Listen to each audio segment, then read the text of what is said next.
অনেক সহ্য করেছি, আর নয়। অ্যাডভোকেট সত্যব্রত রায় খুন হলো, সে খুনের সাক্ষী একটা দুধের শিশু, সেও খুন হলো।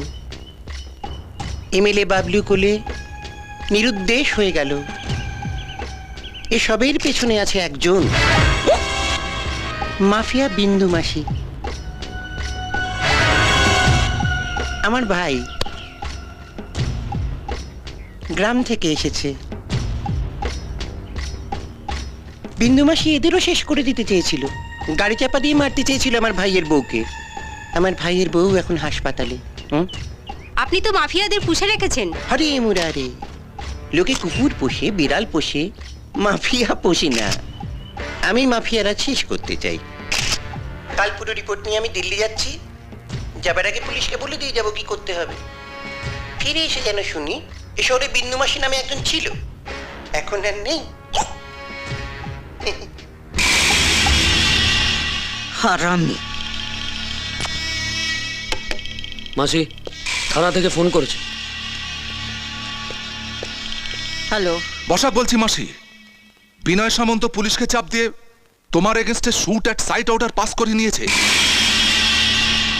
পুলিশের নজরে পড়ার আগেই তুমি এ শহর ছেড়ে পালিয়ে যাও, নইলে আমি তোমাকে বাঁচাতে পারবো না।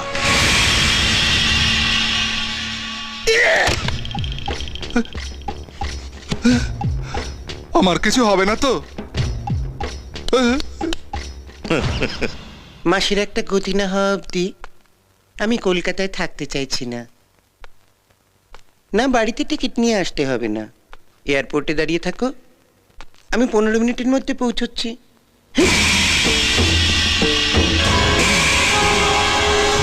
আমাকে এখানে ফাঁসিয়ে রেখে আপনি কেটে পড়তে চাইছেন সামন্ত মশাই?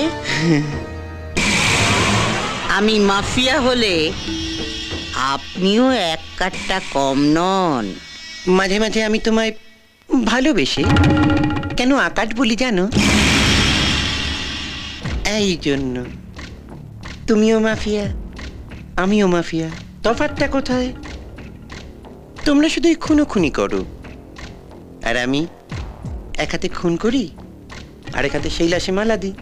পাবলিক খুনটা দেখি না, মালা দেওয়াটা দেখি।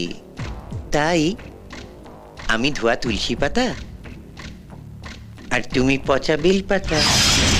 দিল্লি থেকে ফিরে এসে তোমার খবর নেব। দেখো, যদি বেঁচে থাকো আবার দেখা হবে।